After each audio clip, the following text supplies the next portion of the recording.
Welcome back to some professional StarCraft 2. We're looking through the eyes of one of the youngest and one of the hottest up in, like in terms of gameplay and results, just generally up and coming pro gamers. A player who's been crushing it online for years. Recently joining Team Liquid, beating Cyril, Rainer, and TY, to name a few. It's Clem. And he is on a tear and lately, and we're off to a strong start, but I'm going to be really diving in. Now, if this ends up on YouTube, then I forgot about how that started, for one. But also, two, I want to take this time to make sure to stretch, and also don't stream like 40 hours in 3 days because I have a repetitive stress injury from clicking too much. And so therefore, we're going to do things that don't require much clicking, like watching Clem's perspective in this professional match. So that's your public service announcement. Leave your WebMD comments. Go watch a TLO video from 2013 on ergonomics, and don't play 40 hours of StarCraft and PlanetSide in 3 days. That's my recommendation. Alright, scouting in. Now, TVT is every mirror matchup you kind of have, and this is a best of 5. So every mirror matchup, especially in longer, he's up against Sol, who is another strong European Terran. He's definitely having more success because in 2020, most, if not all, tournaments are online. And a lot of these players, especially foreign Terrans, seem to have, I don't want to call it performance anxiety, but nerves get the better of them a lot of the time at LAN tournaments, especially younger foreign Terrans. And they seem to struggle while online, like for a while. Top players, Clem, Showtime, Cyril, Rainer, would definitely acknowledge, like, Clem is one of the scariest players to face on ladder. But sometimes that Clem would not show up to tournaments. So we're really getting to see what those players are so scared of. I have not explained the build at all, but what I'm trying to say is in TVT, you kind of have the chess openers, as TVT is chess boxing, where a lot of the time we're going to move our pieces around in a certain way, see how they're moving around, and then we're going to punch each other in the face for a while, and then back to the pieces. Sometimes the boxing phase lasts till the end of the game. Sometimes the chess is the vast majority of it. I'd say with Clem, we got about even parts in TVT. Sol is also a very micro-aggressive player. Sure, he can play a longer macro game, but he would not be unhappy to just be microing Marines, dodging Cyclone shots out of a medevac for most of the game. And right now, what Clem is doing is not necessarily like, oh, Clem's just trying to raise his APM. No. Trying to prove you have a high APM is like trying to say, okay, this has been a weird start to the game. It's not about how much you have, it's about how you use it. And these pro players, it's like playing football. Say, whether it's freedom or non-freedom football, before the game actually starts, before you really get going, do you warm up, do you stretch? Or do you just kind of walk onto the field and then the game starts? With none of that. Speaking of stress injuries.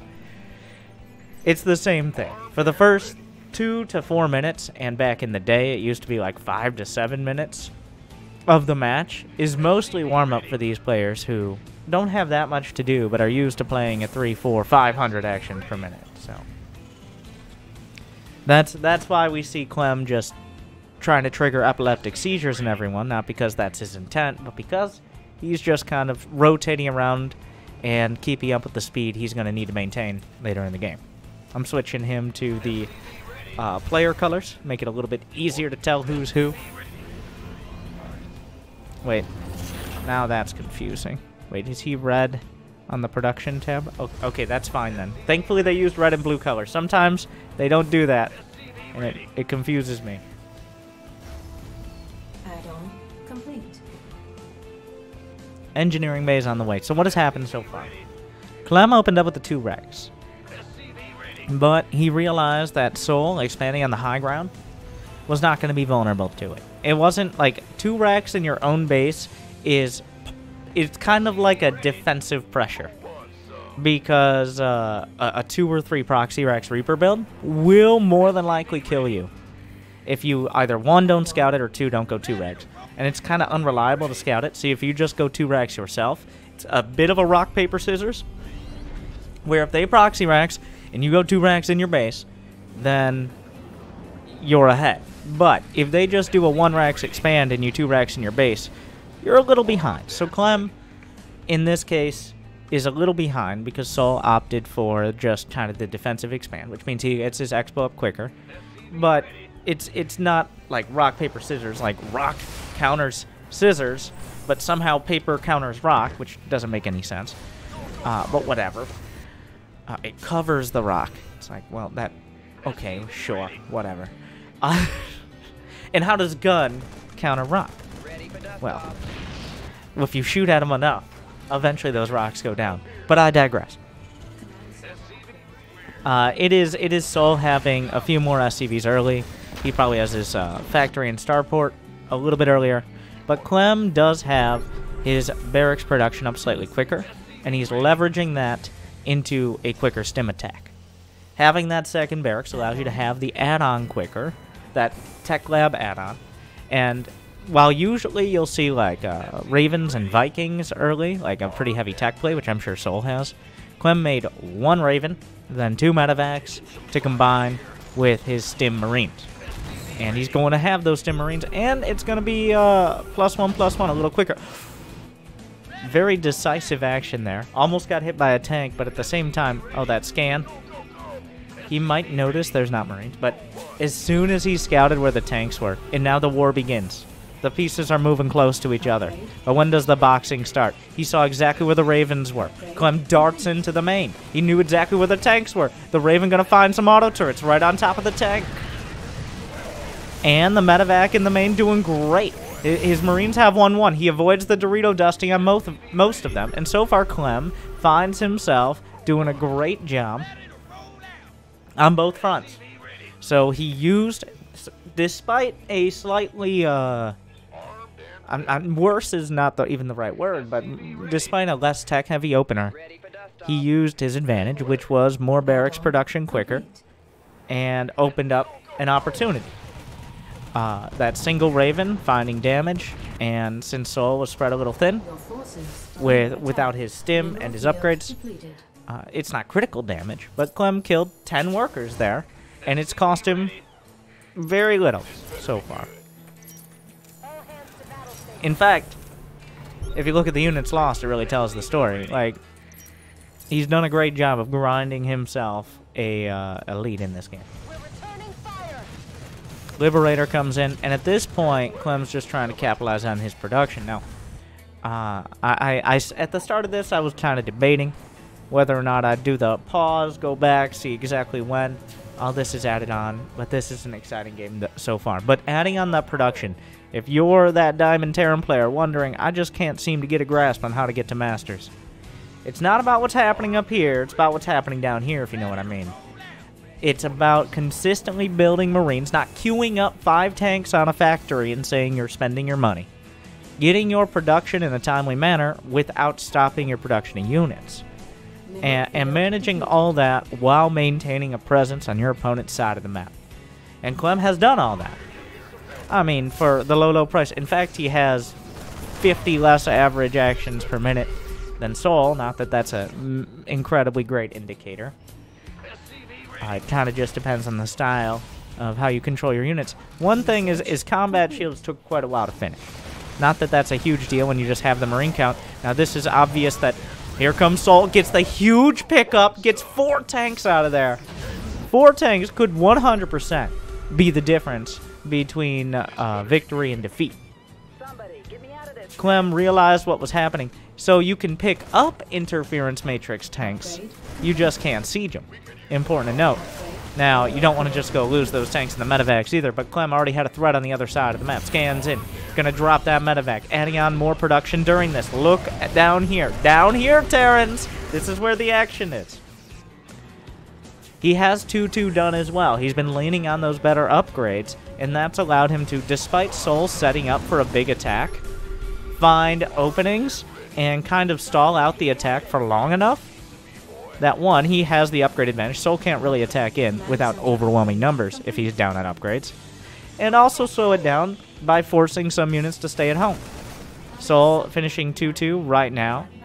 Now, Clem doesn't know exactly when that's happening, but he's got coverage on both sides. 1 Raven, 2 Ravens, targeted down.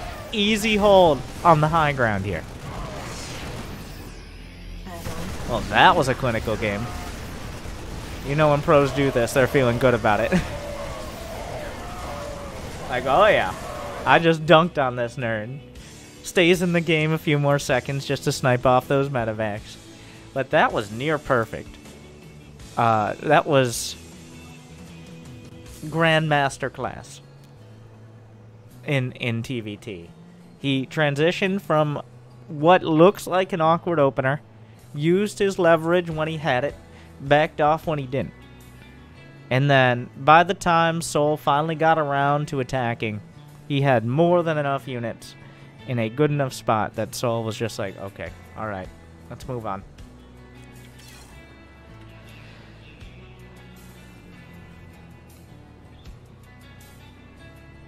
So yeah, just play like Clem.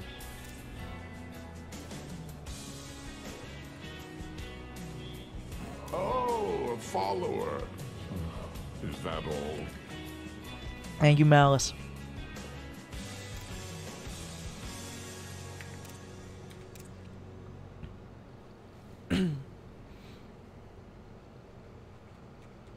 Clem setting up camera locations early. I'm actually... So here's your forewarning. I'm going to pause the game at points. It might even be during the action. The key points, what I think many players miss is adding on production, including myself. Like, finding the right time to add on more barracks or factories or add-ons or whatever.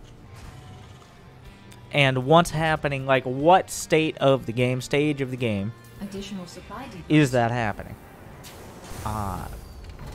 And Clem, obviously, on top of that. I feel like trying to copy him is not a bad idea, because I don't feel like what he did that last game was particularly complicated. That's not to take anything away, it's just well executed. It seems simple when you watch it like that. It's like, oh, so when you have stim and he doesn't, you put on pressure. But when he has energy on his Raven and you don't, you back off.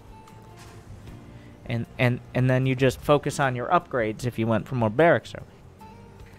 If he attacks, you counterattack. And if you're going to attack, you make sure to have something else going on with it.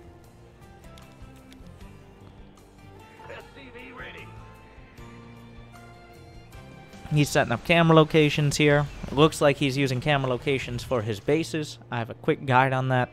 I originally started using camera locations for injects. Like many Zerg players. And, well, Cyril uses all different flavors. And then adapted them to the other races as well. Because, like, what race doesn't want to have an easy way to jump to their base? Like, something's hitting your third. You don't want to be rotating through your bases. You don't have to go down to the mini-map and try to figure out, like, well, and try to click on the mini-map to see what's going on. No, you want to be able to hit one key that you've already preset here.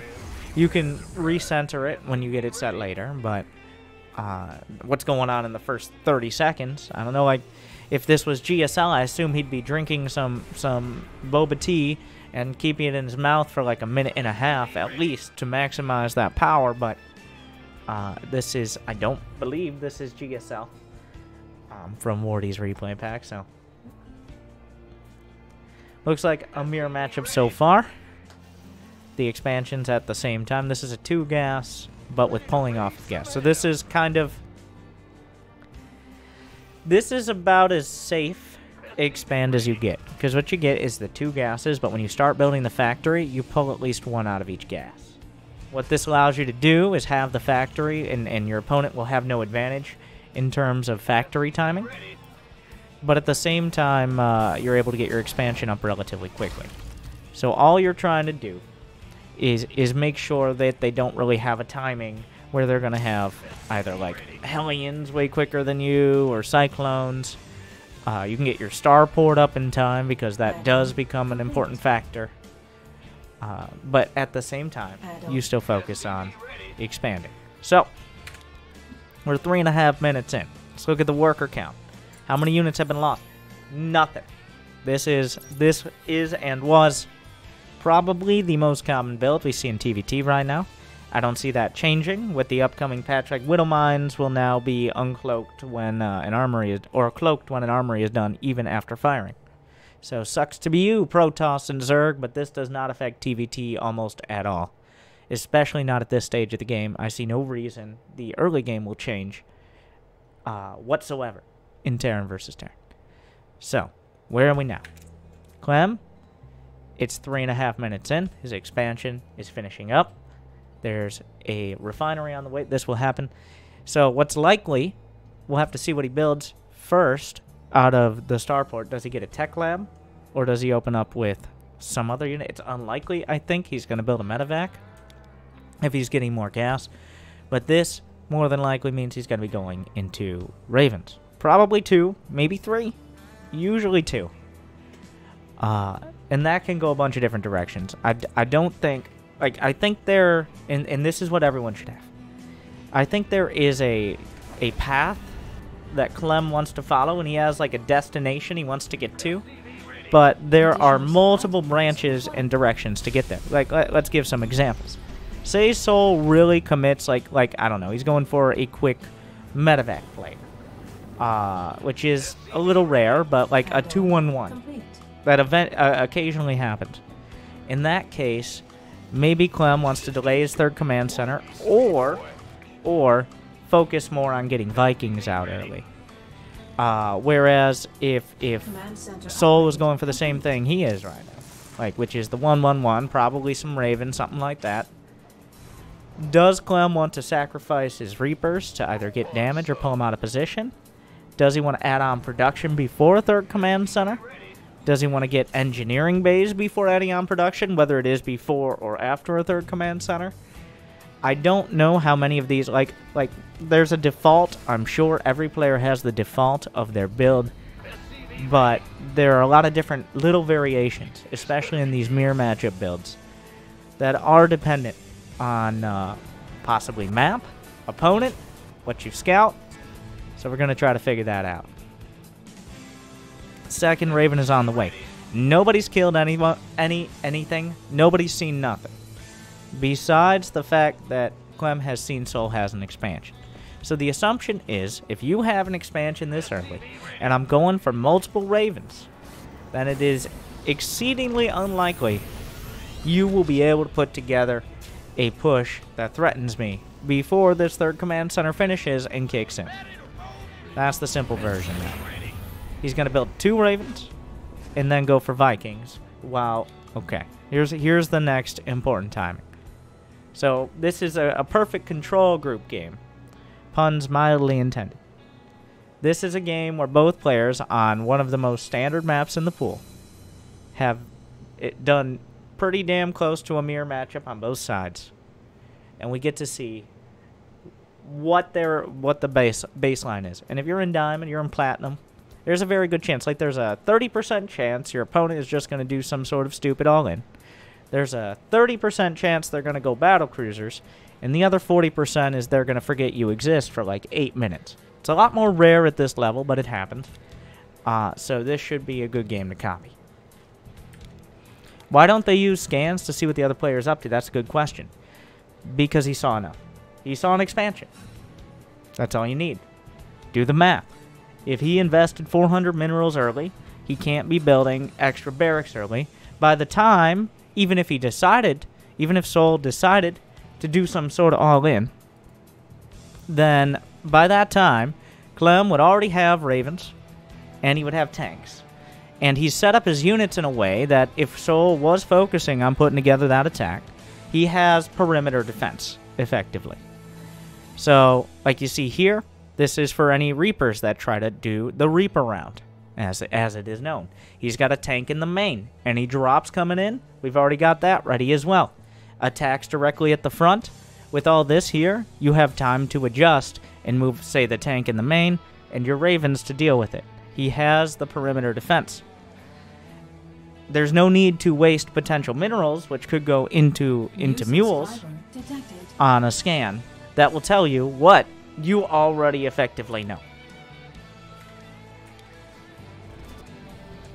And also, Reapers are cheaper than scans, and that is what Clem is doing. Because at this stage of the game, Reapers have lost their effectiveness as a harassment tool and are now a cameraman. This is much cheaper than a scan, is it not?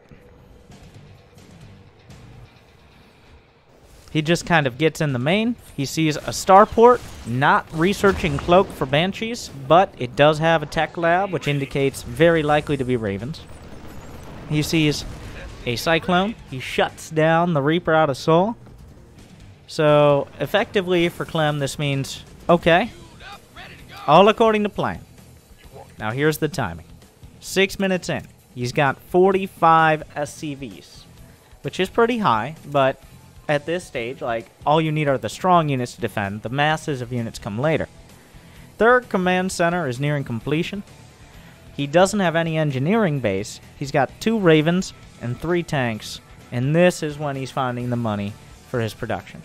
Just focusing on getting air control, perimeter defense, and a third command center.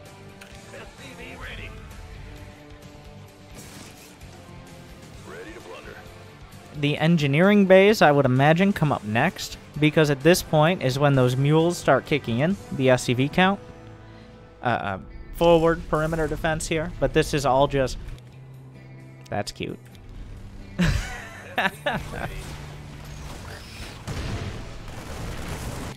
And this is exactly what Clem is looking for.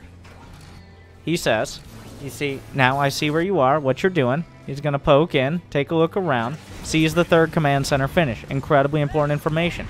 Pulls the tank out of his main. He's looking to see if it's going to be mech. He knows it's unlikely. Just trying to keep things busy. Has time to move his tanks into position. He sent out a single Marine to see where that army was going to be.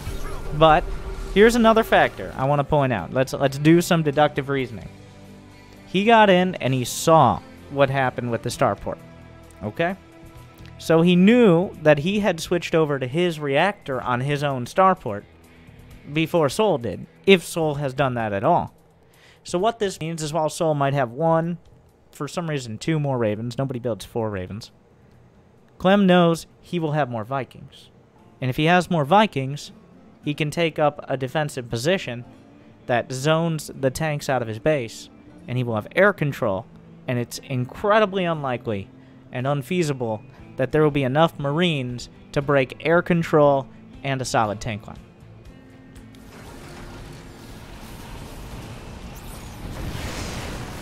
Gonna use the auto turrets.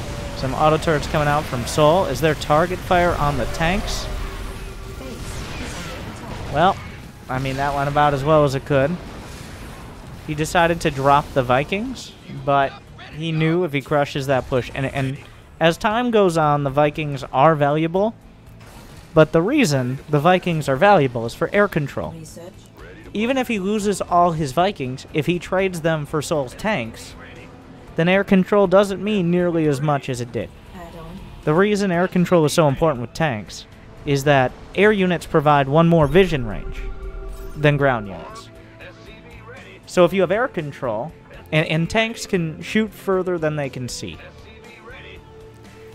If you have air control, your tanks can potentially outrange your opponent's tanks, forcing them to use scans or pull back. So even though he risked losing some air control, which he didn't end up doing, killing the tanks removes the threat in the long run. Now, I'd like, is he thinking about all these things actively? I don't know. Probably. Maybe. But this just kind of comes from, like, if you asked a lot of players, like, oh, why did you build Vikings and move forward? They'd be like, well, that's the good move. would they articulate, like, well, I'm going to have more Vikings, so it'll be fine? I think on some level they do understand that. But, like, this is all happening because they've played hundreds or thousands of games. They don't need to think about, will I have more Vikings? He just knew he was going to have more Vikings. So, like, that's pretty low on the level of active thinking here in the still early mid-game. So now what's the important part? When do you add production? I'd imagine right now. Clem has 3 barracks. Sol has 3 barracks. Clem just securely established his 3rd base. He has air control, but the one thing he will not have is the amount of Marines he needs to reliably break his opponent and deny a 4th. You know what that means? I'm really hoping he proves my point in the next, like, 5 seconds, so I look smart. Okay, 4th command center. And 2 more racks. So this way, you can compound your advantage. He can take map control, but you just simply don't have the boots on the ground until you have full production. Which, off of 3 bases, is usually 5 barracks. Usually 4 with reactors, 1 with a tech lab. In Marine tank versus Marine tank. And then a factory and a... Oh, I'm surprised Clem went that far forward. That was a little sloppy there. That was just a late siege. I'm actually going to break that down. I'm really surprised he took that long to siege. I'm going to see if there was maybe a misclick or something. Because he scanned out both sides of this. This is strategically a mediocre move. Because look at the upgrades. He's got combat shield. He's got +1 finishing in 15 seconds. So, first he sees the Vikings moving to the left. He sees the tanks to the north. I don't know if he really realized how many Ravens were there. The tanks just take a little bit. Yeah, this was...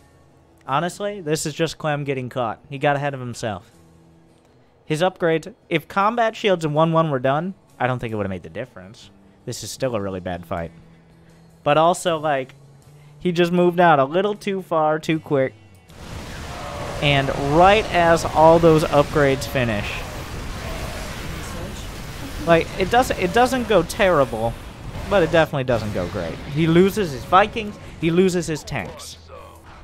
That, and just to be clear, I have not watched these games before. I'm just going off of hopefully common sense and pretending like I'm better than I play. And sometimes I am, sometimes not. But yeah, that's just a mistake. Everybody's done that. You've all done that, especially Terran players in TVT, but every matchup, every race. Like, you've moved out and been like, well, now I can go get some damage to... Oh, I like that. Clem decides to... Because, like, you got... The reason you go Marines only instead of Marine Marauder is because Marines out DPS Marauders against Marines, pound for pound. Marauders take extra damage against tanks, and they cost more per supply. So it's simply easier to max out on Marine tank, and it is a more effective army than an equivalent supply Marine Marauder army. The only exception is well, if you're up against mech, that's definitely not the same case because concussive shell Marauders are very important. Another mistake is Clem didn't build his armory. I'm actually I wasn't even paying attention, but I say that like in a throat. Once again, this is me doing my best. Let's say Clem is God and I am Moses. Very humble. I'm just trying to bring you my interpretation of how of things Clem is doing. I'm trying to lead the Terrans out of the Diamond League into Masters where they can complain more legitimately. The Vikings out here. So, Marine Marauder against mech, against anything that really focuses on killing Marines, but siege tanks do extra damage to armored. So that means Marauders... Only if your opponent gets caught off guard are Marauders more valuable. Otherwise, Marine tank. There's a reason you keep seeing Marine tank. Those Marauder armies rely on catching your opponent out of position, which can happen, but is not something you can rely on. So now we are at the full chessboard here. I think this has been a great game, because this is what will happen in TVT, even at the highest level. These guys, Clem is possibly the best Terran in Europe. Probably the best Terran in Europe. Calm down, Big Gabe. I know. Sol is in the top 5 easily. Cyril. No, Cyril as Terran, then Clem. I don't know why I said Cyril. Just can't help. He has to be on the list somewhere. Clem, Hero Marine, Sol. Are there any other Terrans? I'm definitely leaving people out. I'll remember and feel bad. Oh yeah, Euthermal. Depending on how tilted he is today. What I'm trying to say is, even at this level, that'll happen very commonly. Command center upgrade complete. So what do you do here? Where are we now? This is effectively an even game. Both sides are going to have similar upgrades. They're both going to have 4 bases. They're both going to have Marines and tanks and some starport units. This is actually about as even as it gets. So everybody kind of has their own style on what to do here. The ultimate, like, I'll tell you the right way to play. I'll tell you the way they teach you at the Ghost Academy. Okay? It is what you do. You deny as many bases as you can while transitioning into taking air control with ideally ranged liberators. Because if you have tanks and you have ranged liberators with air control, you can control and eventually grind your opponent down and force them onto a unviable amount of the map. Some players, and this could be some players in certain situations, will have a freestyle timing. I feel like both of these players will have some of that. The freestyle timing, what do I mean by that? They're just going to start sending units in different directions and see if something sticks. Eventually, they might try to go for air control, especially if they notice their opponent going for it. Or, if they notice their opponent going for air control, they'll double down on the freestyling. I'm talking Maru like 2016, 7 medevacs to the main with 0 fucks, like that kind of freestyling. Like I said, the best move on paper is to go for air control and ranged liberators. But a lot can go wrong between the paper and practicality. So Ready to blunder. Ready to blunder. You want a piece of me, boy? we will see. We should see at least some more minutes of exchange. Usually, like if you noticed you had a big upgrade timing, you might try to lean off of that. If you notice that you have a big tank advantage, you might try to lean on that. But right now, honestly, I don't think anybody has a big anything advantage. So, tug of war.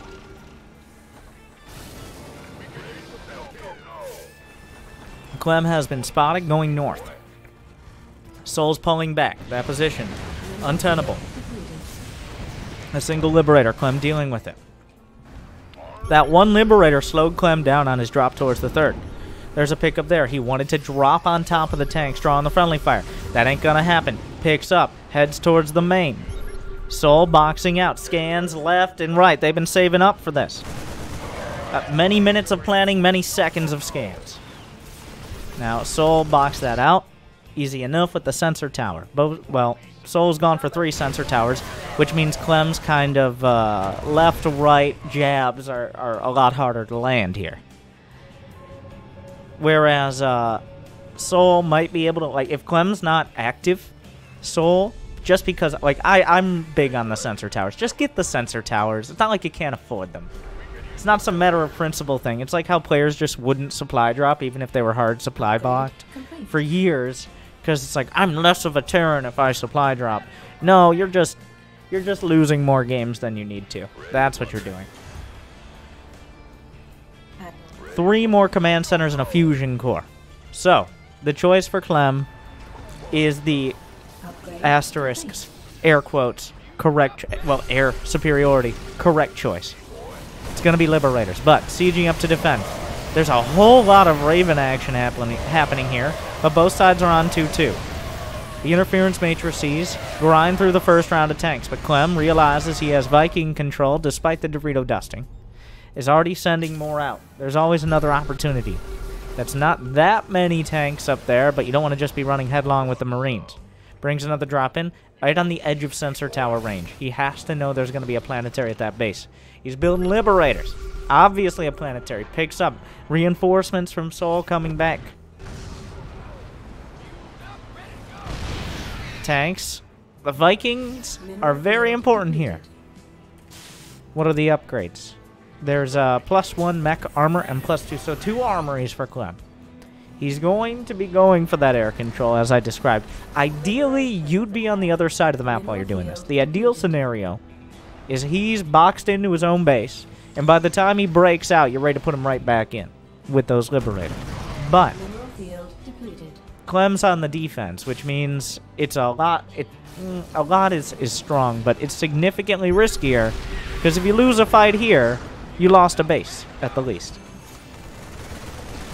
The Liberators will siege up. Ideally, they're combined with tanks, so the Marines just don't kill the Liberators. And he just revealed the Liberators, which I think was a little bit mistimed marketing there, to be honest. You don't really want to show up with 2 Liberators. You want to show up with, like, 4 ranged Liberators, and suddenly Sol's like, oh, God, I've been going for so many tanks. But this has given Sol time. I think that's another mistake out of Clem. It's like, oh, one after another. No, obviously he's doing a lot right. It's the mistakes we got to point out. But he's revealed that he wants to go for the Liberator tech and significantly reduce the effectiveness by revealing it so early there. Upgrade complete. Add-on complete. Clem has no more angles to attack. He has 1 medevac. You have very little mobility with 1 medevac. He's now got to be focused on the big fights. He's like, well, I guess I could another command center. I feel like, yeah, cool, but the command centers are mostly for scans, because with this army composition, you cannot get caught out of position. If he loses another fight like he did earlier in the game, that's probably the game. Like, he cannot get jumped while all of his units are unsieged. There's going to be scans back and forth. You need to see, like, there are so many units, there's so many pieces that need to be in position to be effective. Liberators on both sides. Now, what are the Viking upgrades? I don't know if he checked. Clem has +1 mech armor. The Liberators actually need to be used for their anti-air capabilities. They have, okay, am I lying to people? Liberators have more HP than Vikings do. 180, 135. Yeah, of course. I knew that. I knew that for sure. I didn't have to check. I was just testing you. Mineral field depleted. So they can soak some more hits as well. As Liberators are not armored unit. That might...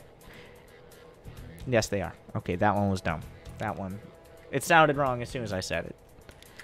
Because Vikings' anti-air attack does more damage to armored units as well. The scans. The Liberator's gonna siege up. And now it's not about how many, like whether you can afford your pieces, it's where you put them and if you can replace them. What is the objective now? To try to knock out as much economy as possible and force your opponent into a game-deciding fight. You want them to take an inefficient fight in a location of your choosing. So, even if there's an even trade right now, and Clem's done a good job of this, even if there's an even trade, both sides lose exactly the same amount of units. Advantage goes to Clem because he has a greater ability to replace those units. The war of attrition. The target fire there, like Clem is trading his Vikings to kill the Liberators to keep this position. Because he desperately, okay, not desperately, but he very much wants to force a fight right here. Right on the doorstep of Sol. Because if he forces a fight here, once again, he can lose that fight. But he can win the war. scans across the board. It's hard to tell where all the units are going. But Clem is locking Sol into these bases.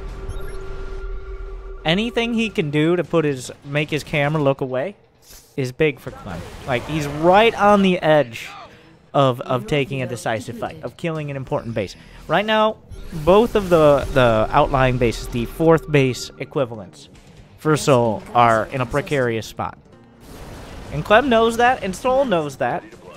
He's within sensor tower range, but it's not one. Now, this is almost like having map hacks with this many scan. It's map hacks with extra steps. That's what the other races think about scan, right? Am I right? Zerg players. But Clem has how many orbitals now? Clem has 7 orbitals. Sol has 5, which I think is near max uptime. The war begins.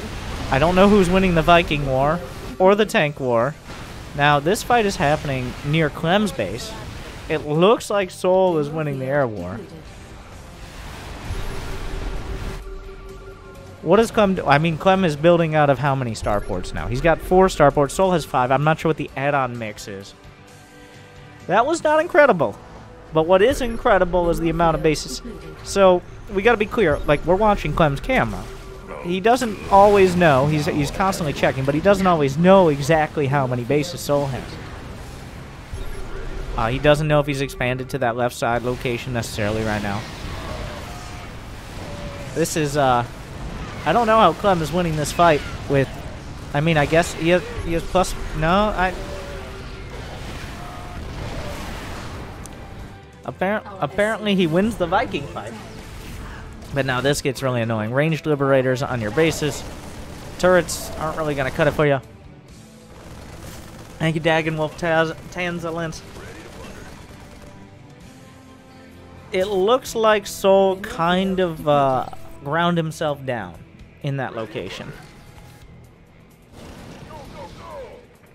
Clem just has too much money. He has all of these, but he's been mass expanding. He took map control. He did exactly what, like, it's pretty simple. He asserted himself, like, he took control of all this territory, and then he exploited its resources. Sure, you can do that with liberators, with tanks, with marines, what have you. But he used it to its fullest. Whereas Sol kind of just tried to hit back at him, but he didn't have the opportunity to take all these bases. Reporting for action. Eventually, at some point, the economy, like the war of attrition right now, Sol has lost slightly more resources and he's taken less bases. So that's why Clem... And now Clem doesn't know the supplies, obviously, but he knows how many bases he has. He knows what bases Sol could have. He knows if it keeps up like this, it's just going to keep going well for him. He's building 3 more command centers. He's mixing in just enough Marines for kind of a buffer. Sol has gone for a mass Marine play, which actually works out here because you got to be careful. If you don't have enough on the ground, then air control starts to matter a little less. You gotta have that healthy mix.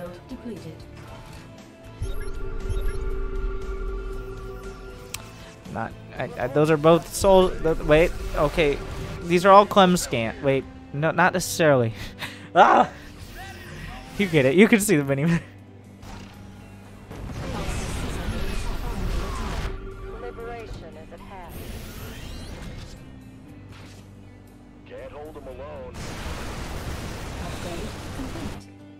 Once again, Sol's pushing in. Clem, I think, tilted too far in the direction, like...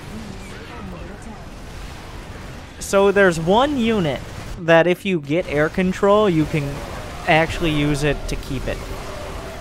Otherwise, you still need to build Marines. Like, Clem's not building Marines at all.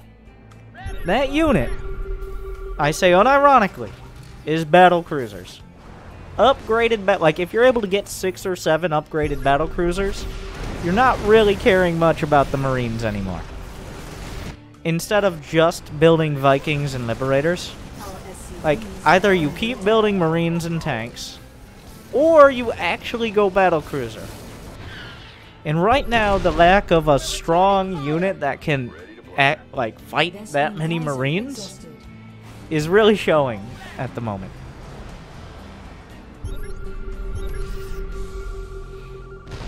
That base badly bruised. He's gonna kill the. Oh wait. Oh, there are multiple tanks. Clem still has the supply advantage. He's been denying bases for so long. Like Soul hit him back, Mineral field. but Soul's been struggling for income for quite a while. So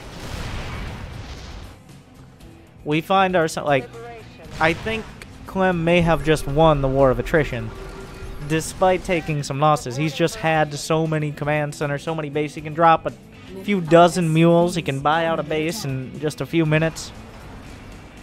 It's felt like Clem has had he's had the advantage, and Soul just keeps kind of dodging him. There's just simply too many Vikings. There's liberators everywhere. Vive la France. Mineral field depleted. It all came together. He denied the economy for far too long for Soul. Like, if they were on the same amount of bases and those exchanges in the last 4 or 5 minutes had happened, it's a little rough for Clem. But he's sitting there with, like, I don't know. He's got 7 orbitals. He's got 2 planetaries. He just kept building orbital. I don't know how many he lost during this. I think he lost at least 6 or 7 command centers. He built somewhere over 20 command centers during this. So, takes 2.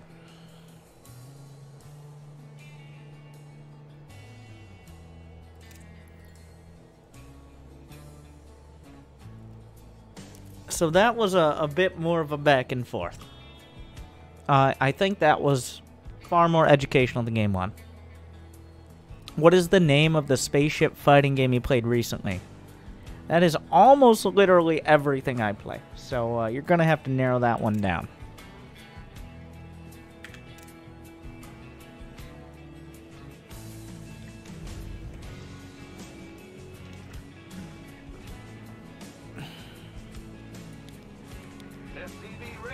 Game Dev Tycoon. Were the spaceships fighting soccer balls? That's a good one. Additional supply depots. Infinity Battlescape. That was a while ago, but Elite Dangerous. Planetside, where I voice command people instead of the computer, and it's much more frustrating. Those were people, by the way, not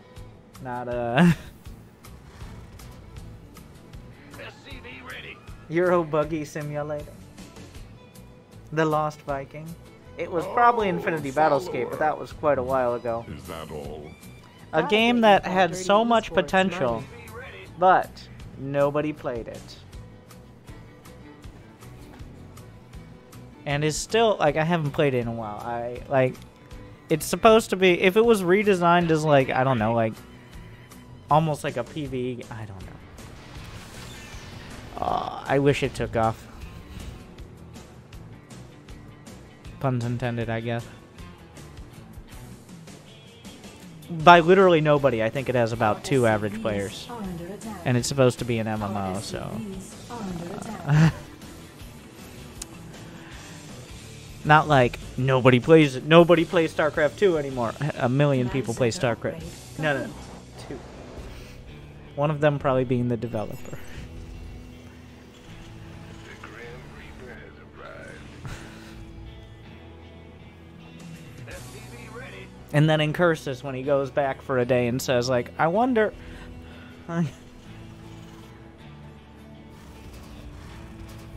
Was this a one where I actually expand straight up? Before a second guess, it was.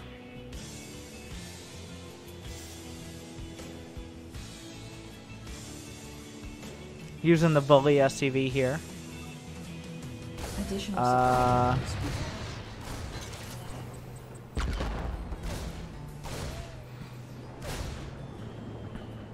Add-on complete. I'm surprised that the Bully SCV worked there. So that was almost every game for like 6 months. This was the strat. You bring either your scouting SCV or just an SCV along with your Reaper, and you have like a tag team father-son duo, except the father is a criminal sentenced to a conscription contract with a very low life expectancy, and the son is an SCV. But Add-on. fighting like a single shot on the SCV from the Reapers is sometimes enough. Like, and then defensively, you just have an SCV on patrol, and they just kind of brawl it out. Because getting that first shot in the Reaper duel usually means you're gonna either kill the Reaper or force it completely out of position. So, Clem is trying to win a fight against more units with less units. So far, doing okay. A whole lot of micro. Maybe getting a little ahead of himself. There's another Hellion. Oh, wait. Oh. What am I watching? Okay. Uh-huh. Well, so just do that, and then you'll be fine. And this is why if you 1-Rex expand without going for Hellions, you should probably build a bunker.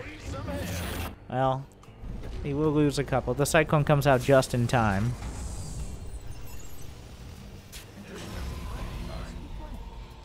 Honestly, not building a bunker, even if you think your opponent's going for 1-Rex expand, if you're not going to go for Hellion, like if you're going to go straight to Cyclone and you don't build a bunker, you're asking for that, essentially.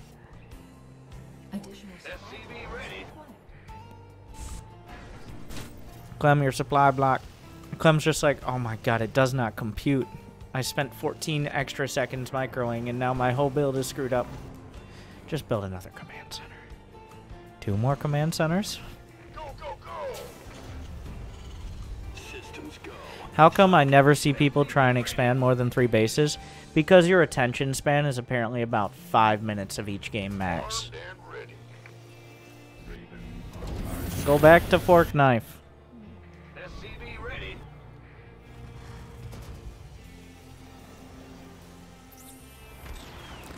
He didn't land the turret. I don't know if he like intentionally stopped there. It's unclear. SCV ready. I feel like he just kind of pulled back a little early. This is kind of forcing the issue, though. I don't think Clem needs to be out here right now. SCV ready. Is he gonna go Mac? No, he's getting stem. Way. Coming through. Third command center spotted. Sees the well, he doesn't see additional production. He sees a 2 rags play. I think he may have realized that in the first. Oh, 3 rags already done, rather. So Clem's production is significantly behind that of Sol. He knows that. He doesn't have his engineering base. I'm not sure if he saw the NG base. Required. Does he have his NG base behind his mineral line? In fact, like, this is... It feels like Clem may be overinvested in the Hellions here. This better be good. Now, he doesn't know exactly where he is compared to Sol economically. I mean, he saw the 3rd command center, but otherwise, like, I don't think he realizes he's that far behind on upgrades. Ready, But Blunder. he did a little early damage. This is probably the first game we're going to be seeing a significant upgrade advantage for either side.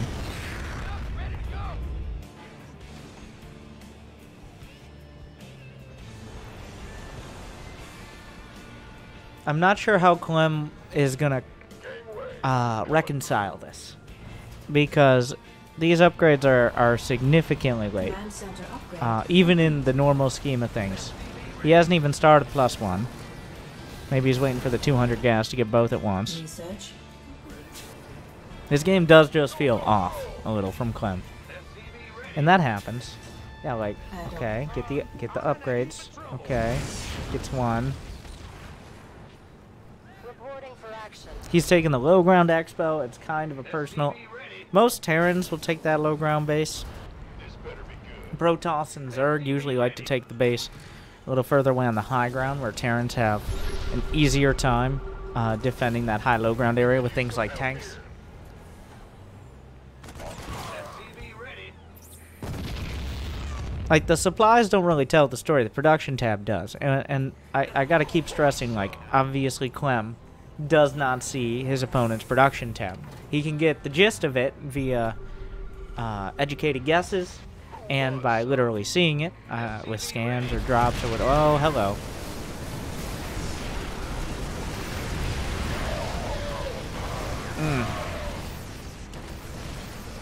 The engineering bay is in a precarious position there. So, I'm not actually sure how that drop even got in. I think Sol may have cleared the Marine that was scouting that exact angle right before sending the drop in, before Clem could send another one. But another drop coming in. Those are 1-1 combat shielded Marines. Finally, Clem finishes combat shield, but he already lost so much. Honestly, it felt like Clem was completely blindsided by that. He had a tank in position, but that's about it. Scans for the third. What is that scan for? Like, I think that scan is like, is he still on my side of the map or did he go home? He didn't even look on the other side of the map. He just had the mini-map up. So, a solid third base from Sol. And there were no units on the scan, which means Clem is definitely afraid of another attack coming. The armory, did he build an armory? Oh no, wait, I think he has one. Yeah, he's got one. Okay. Upgrade complete. Clem. Oh, the drops are spotted. There's a little gap. We saw Innovation do this in GSO,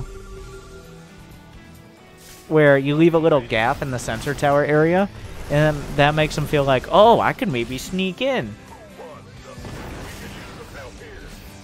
And then you put a bunch of anti-air right before your base, like right there. This is right out of Innovation's playbook. Or maybe Innovation took it from Clem's playbook. It's unclear at this point. But Clem has only started the +2 attack. Did he lose an engineering bay? That might have been it. Definitely, you can just tell by, despite the fact we see in the top right, that supply block for both sides. It definitely feels like Clem's on defense here. And that's the advantage of taking early map control. Like, unless Clem is able to win a fight or force a good counterattack, Sol has, like you can't measure that in supply. Just the threat of being at the doorstep of your opponent means they have to sit at their base with a huge percentage of their units.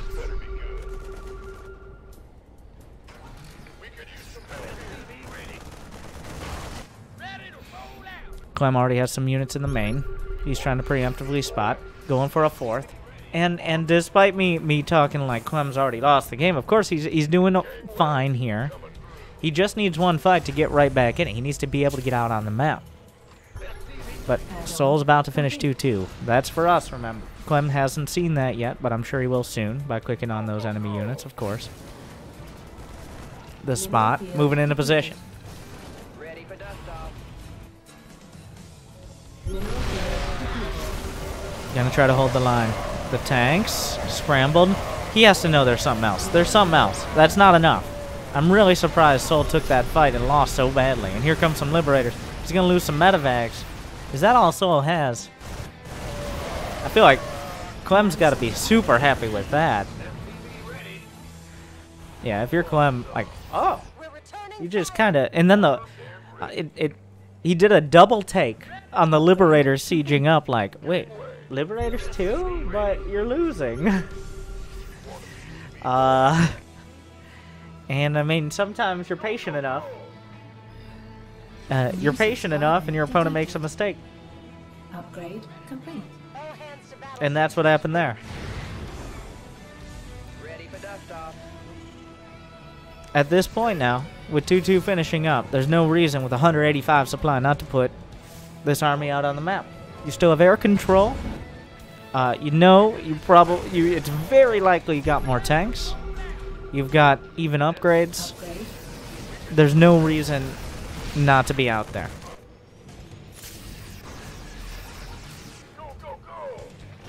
This better be good. Want a piece of me, boy? Ready? Some of those tanks are going in a weird direction. Fusion core is on the way for Sol, +3 weapons. It's once again like those upgrades, they come back to haunt you. For the first 15 minutes or so of the game, it is kind of a tug of war with the upgrades. Usually they're pretty even. If one player has an advantage, they try to lean on that as best they can. Clem is moving in the sensor towers. He's about to do like a bear hug attack.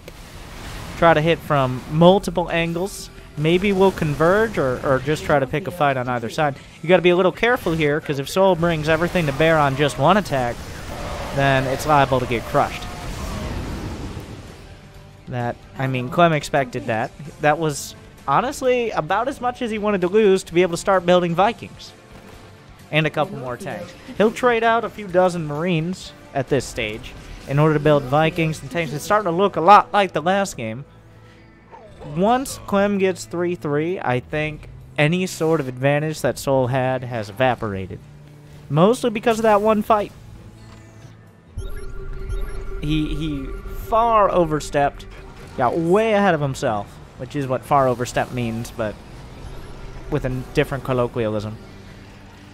And now Clem is taking full advantage. He's getting his air control. Now, yes, Sol is going for Vikings, adding on command centers, but Clem is adding on so many command centers.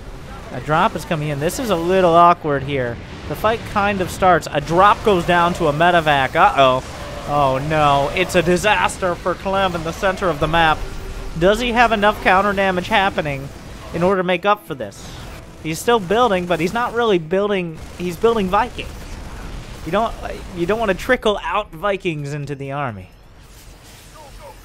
Now, he should have enough tanks. Select all army hotkey used. You can see that mini-map. Everyone coming back. A panic button hit by Clem as he tries to scramble to defend.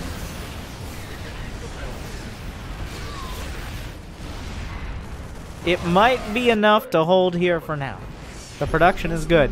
He lost one command center. Sol's pushing forward. And remember, well, part of this is that 3-3 is done for Sol, and it's been in the mail for Clem. It's almost delivered, but that was a decisive fight right before the upgrades. He might want to try to land those Vikings. Thinks better of it. He definitely wanted to try to land those. Oh, hello there! Uh-oh. I don't think Clem had a scan. That had to be it, right? Like, one of his orbitals is lifted. Suddenly, all that map control, all those command centers are no longer intact. Liberation is at hand. So what do you do here? Honestly, even the camera movements are a little panicky. I might be reading too much into it. But it definitely feels like Clem didn't expect to get beaten back in that fight in the center of the map. It kind of happened without him really being ready for it. So now it's a dicey position. He's got, on the other side, he's got a couple Liberators. If those were medevacs, that would have been really nice for him, I feel, but the Liberators are less of a commitment. Oh, it's going to get weird. Alright, we're going to get weird. The supplies might be even, but Clem has lost so much ground. He's just making this dramatic move. Trying to catch Sol off guard. CG up Liberators. The Vikings will take him out easily if they're in the right spot, as long as the tanks are to back them up. Plenty of Marines from Sol. The Marines from Clem drying up very quickly. A couple Liberators as well helping out. It kind of stalls out. Sol looking like he's going to clean it up, but it's not going to be pretty for either side. The Vikings on the deck to finish off the tank, and it got Sol off his back. It got him off his back, but Clem is still struggling because he didn't kill a base here. All he did was drag Sol back for a bit, and well, didn't stop him from moving right back forward. It wasn't the deciding fight. It didn't turn the tide there. Just put up a couple sandbags. One tank at the front, decent split. Sol has the tanks on the high ground. Clem is starting to get pushed back. He does not have the air control. Gets a free tank, that's something. Sees the tanks moving. There is one tank in... What? Why was that tank only in range for that long? Maybe it was splash damage on the Marine? The Vikings moving forward. This is a bold play. Clem moves in while the Vikings are killing his other Viking. before there's air control, and the tanks can shoot him. He didn't quite have the vision there. Viking driving back a Liberator. Clem on the ropes here. That's too many Liberators. He has to back off. He's going to lose all the tanks. And there's no backstop. There's no planetary. There's no more tank siege. The command center is surely gone. The Liberators will be targeted. But the tanks, there's just too many Marines left over. Clem's dipping. There's not much left to fall back to here. Mineral field depleted. He's still building so many Vikings, because you can't just let them have the Liberators. Somehow that orbital survived, which is ridiculous. A Liberator sieges up on the base. Under attack. Saul taking no chances here. Vespine Geyser. Mineral field depleted. He rotates to the top left while the Liberator denies the bottom right. Stutter stepping 2 Marines, almost gets a lib off it. Clem's running out of time to make a move here. This base is about to be cut off as well. No more mining for you. Well, for now, the Viking. I don't know what happened on the other side. It looks like that Viking did well as well. That's too many tanks. That's too many tanks. He's just trying to hold as long as he can. Upgrade. There are just too many tanks there. Without Liberators, he might have an opportunity. Oh, the scan runs out at the perfect timing for Clem. The Liberator needs to do something Liberation related. Oh, the planetary taking so much damage. It looks like it's going to go down. The Vikings taken out as well. The Liberator itself targeted. Another one comes up. Gonna siege. Our SCV. Clem's refusing to give this up. He just doesn't have the Liberator count to hold, though. It's just not enough. He, like... Oh, no. Those tanks didn't really siege particularly quickly. So, with an awkward back and forth there. And that means Clem actually wins the fight. The bold move forward pays off. The Liberator sieges up. I don't think it has range. It doesn't. Does he have a fusion core? He does not. If those were ranged Liberators, this would be so much easier. But he has to one step at a time. The tanks can just unsiege and fall back. Sol has still been on way more income throughout this. There are no medevacs. If he stims the Marines again, it's going to be a struggle. Drops 1 Viking to the deck. Gets 2 tanks for his trouble. Clem has worked like he has this push. But Reporting for action.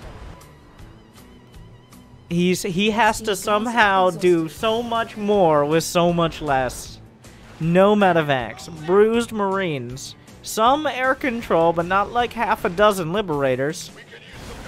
Sol's coming in. Any amount of concave is difficult. And here he comes from the north. The jaws close.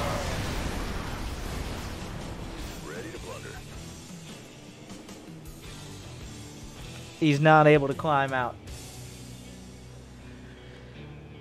I think there, Clem went for, like, he got a little carried away with his micro early, which is a classic Terran move, but you can't be, like, almost a full upgrade behind, because then the entire game you're behind is what it comes down to. And we saw that from the start. Even when Clem finally got his 3-3, Sol already has a couple more potential bases. Maybe he's not mining from them. Maybe they aren't quite ready to go yet. But so that's 2-1. Not as one-sided as it looked for the first couple matches. But does he change anything up? That was also the first 1 Rax expand. Like the 1 gas expand. Clem was just... Is that true? I'm not sure.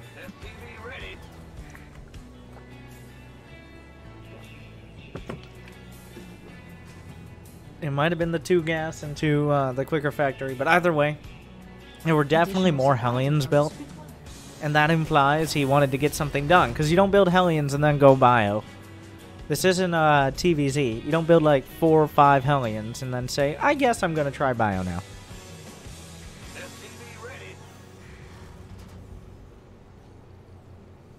It's going to be a 2 Rax build, but in base, the defensive pressure. Don't you dare 2 Rax me, but also, Maybe you get a little greedy. Don't build that bunker.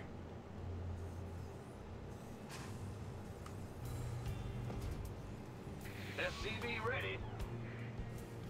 It did feel like he got a little bit more into the foreign Terran mode of, I just need to get something. I don't know. I don't care what it is. SCV ready. And a lot of things fell through because of that. Like, you can compare to the... What map was it? Nightshade map. For some reason, I thought it was Eternal Empire, but it was not the Eternal Empire game. Just playing defense the whole time is not where you want to be. It's going to be 1 gas, 2 wrecks, multiple Reapers, and then an Expel. Command center upgrade complete.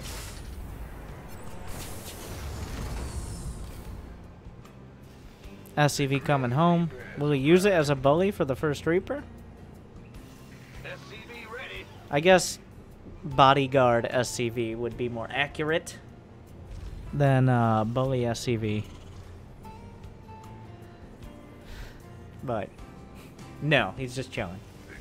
He saw the factory timing is why, I would assume. Once again, you can just assume, again, everything I say here that tries to, and what we're trying to do is learn something, partially because I clicked so many times that I actually hurt my finger. So, pay me workers' comp by subscribing. And I'm taking it easy for a couple days, but also, I don't pretend like I know exactly what he's doing and why. I'm just drawing my best conclusion from the information here. I don't have... If Clem would like to come on and explain his thought process, I would be more than... I would be ecstatic.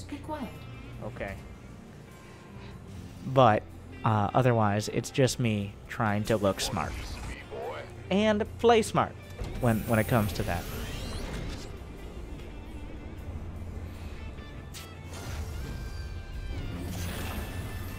Moving in his barracks a little. I guess less vulnerable. Thank you, Probius. Voice comms are working again. Wow, what a miracle. So it kind of feels like Clem is doing a similar build to what Soul did last game. I mean, I guess that ended up working out just fine for Soul. With the 2 racks into a Cyclone. Command center upgrade complete. It will probably be... Now, this is closer to Game 1 as well. Where Clem went for the quicker stem timing. Is he going to build a Raven? I mean, you got to get at least 1. Everybody loves Ravens. So...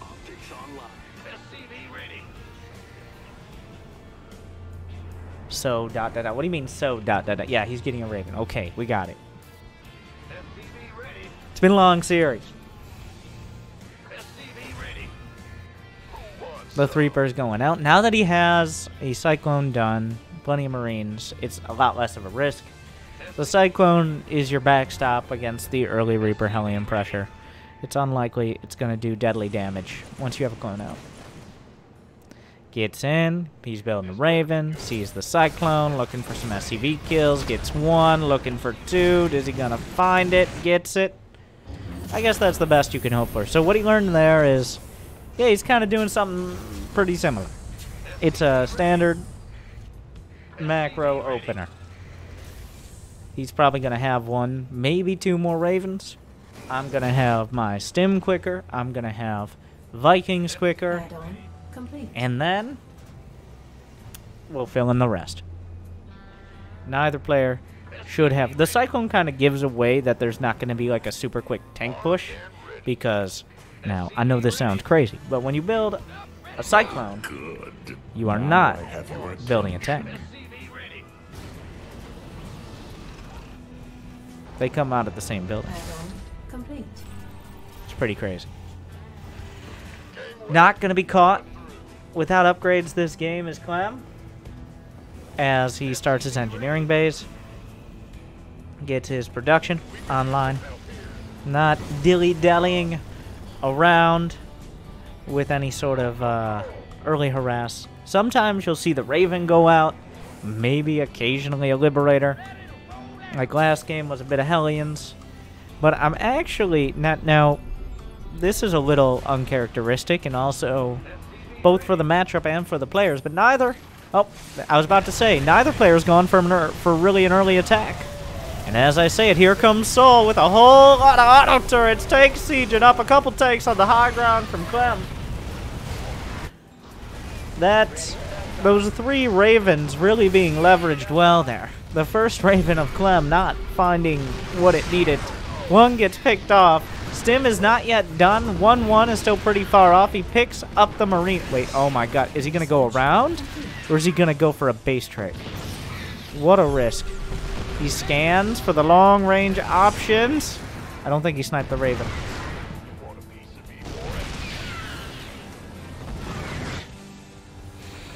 So Clem just made a snap decision to go for it. And I'm sure Soul is getting really suspicious right now. Like, wait a second. Where did your units go? Clem is not repairing his orbital. I don't know if he realizes that. But, oh, Clem, repair! Oh, no. Oh, you can't just lose the orbital. Okay, he's repairing it. He's killing so many SCVs at the same time. Oh, jeez. Well, that is the exact... Okay. Clem, pick... whose scan is it anyways? So, Clem picked up like he wanted to drop on the siege tank, but all but 1 Marine got blasted. And that's the downside of... When you stim and don't have the combat shields there, it's very easy to just get blasted apart by the tanks. Nice snipe by the clone, but Clem kind of finds himself where he was before. Contained. Now has there... Oh, he's going to pull the boys! Here comes everyone! Stim for both sides. Combat shields is done. 1-1 is done. Clem will crush this fight. But at what cost? It actually looks like he killed more workers. We'll go to the everyone cam for just 1 moment. It's 49-49. The Marines are gunning down their brothers in arms, but who picked the wrong side? And now Clem with the power of the boys. So, we're at that same scenario, right? Okay, Clem, you won the fight. What do you do now? Drops the main. Risky business here. He's got to make sure those tanks are siege up. Kind of doing the same thing. Oh, that's combat shields right there. Combat shields are a huge upgrade for these Marines. Oh, wow. This is doing... Oh, those tanks kind of just died. Oh, my.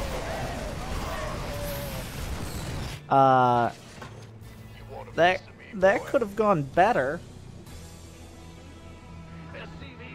Add-on complete. Clem really wanted it there. Mineral He may field be a little complete. too much. He didn't even get combat shield. He was 1 tank shot away from taking out the tech lab. Maybe a few Marine bullets. They don't run out either. But he didn't start his armory.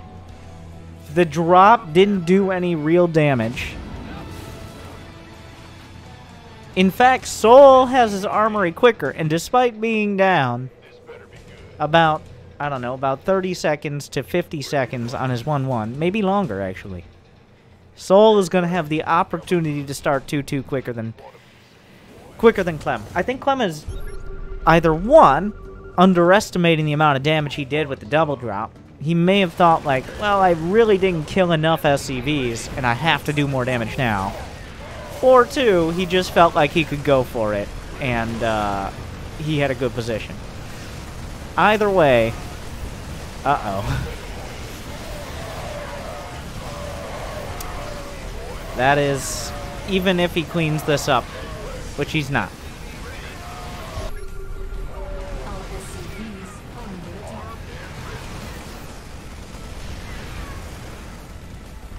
Once again, Clem feeling a lot more hasty in these last 2 games than that ties it up 2-2 in this series. I mean, we're watching a series, yes, but we're also watching for education. We've learned what to do. We've learned a little more of what not to do, maybe.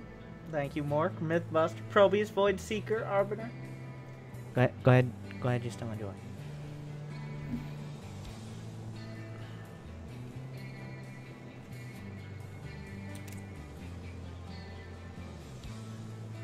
And, well.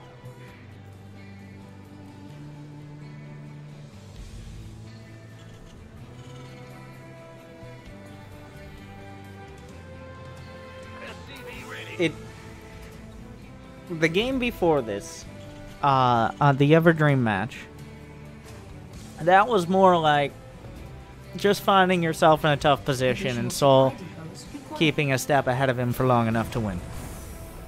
That last game, that was an unforced error. He did not have to drop the main. That was, I think I can just drop the main. That was, dropping the main is the best option. I think if you take another few seconds to really look at the situation, there's a very legitimate opportunity to either, one, threaten a drop in the main, for one. You just maybe send one medevac, and then you hit the third, which is a less risky option because you're not committing all your units to somewhere you can't get them out of. But Clem saw an opportunity and he took it, but it was more of a bust. SCV ready.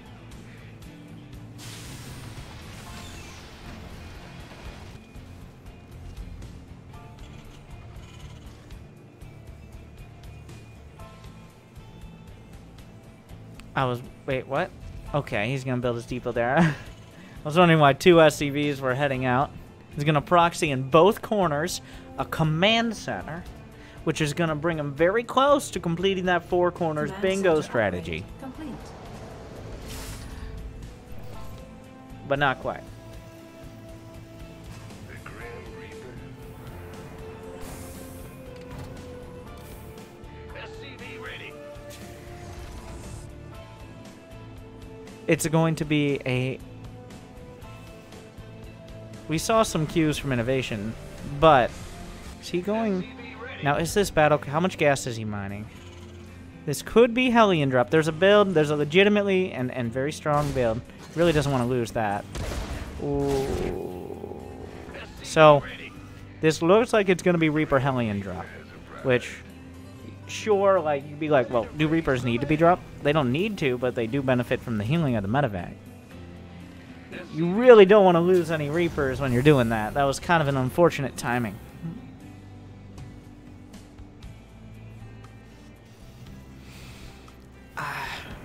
It's a good build, and there's a good chance that his opponent, that Soul, is just like halfway across the map as this build comes out. And then you suddenly show up in the main. The follow-up, he's opening with Liberator. Okay, interesting. Almost always you see this open with a medevac into a Liberator. I guess if you can distract the Cyclone, I might be making things up, but I feel like I've always seen it with a medevac. Now if you can distract the Cyclone, assuming there is a Cyclone or any other anti-air, then obviously the Liberator's going to have a field day. Clem is already building... Clem. Oh, should have cast in reverse order these games right now. I don't know who wins this game, but this is, Complete. just making sure he has the gas, alright? Can't go over 16 other minerals, it's illegal. The Reapers are in a good spot down there. He's getting some good hits. I don't think, yeah, there weren't quite 4 Marines.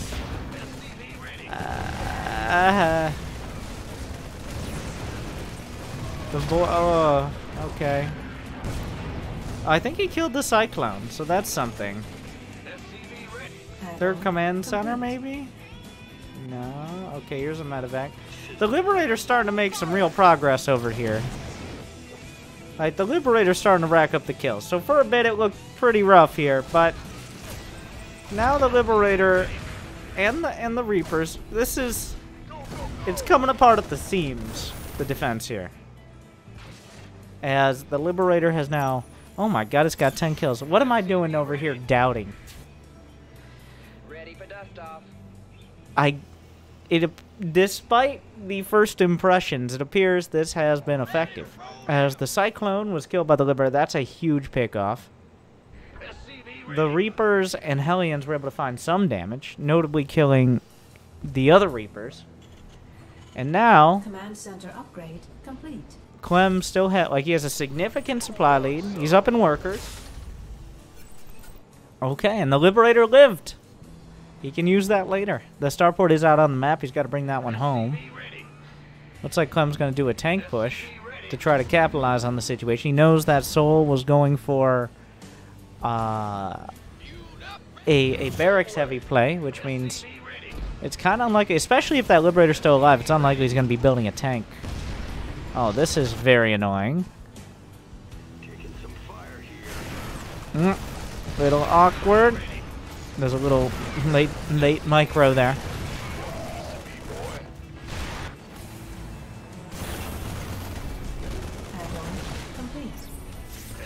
Oh, nice counterlock micro. Oh my. Well, the tank dies, but still good trades for Clem. Look at the supply. He loses the tank, but he's maintained. He's been building up his production. He's what? You can't just go there. That's his base. Clem doesn't seem to care. No, you can't just drop on. Okay, calm down. For a second, it looked like he was just gonna drop on the tank, which would have been tilting right back into the maybe a little ambitious part of. Oh, come on. Is a strongly worded letter away from death. Are you kidding me right now? Oh my god. The Liberator from the high ground. Wait, did he kill the tank? I don't think he killed the tank. But the Cyclone is alive! What is going on? He drops out the clone.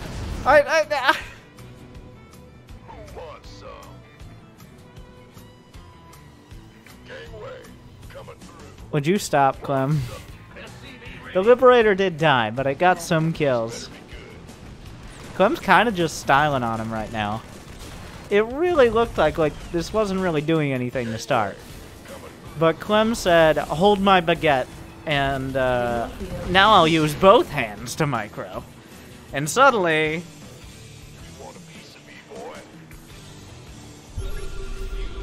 this drop has done more damage than...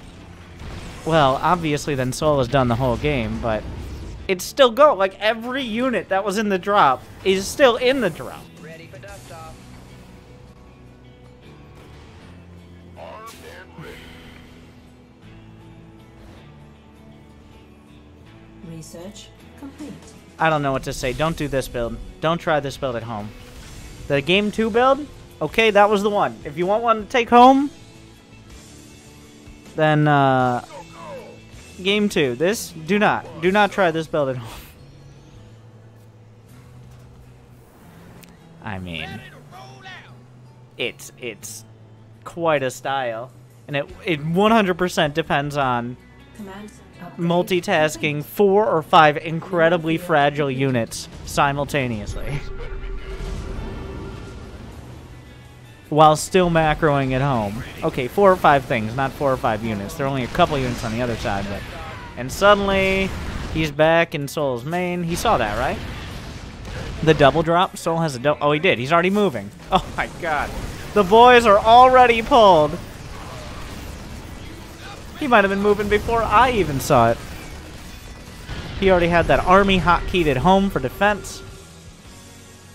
our SCVs. A little awkward there, pre-pulling the third. And Sol is bleeding out right now. From 1,000 lock-ons. Trying to hit back, flailing for what could get Clem finally away from him. Have some personal space. But Clem doesn't believe in social distancing.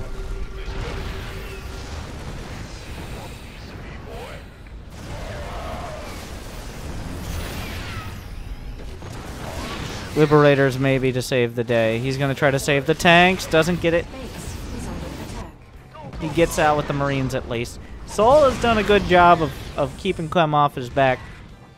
At least for now. Oh. As Clem literally wraps around the back.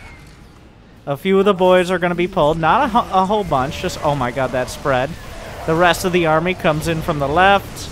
smashes the tanks, reinforcements towards the main.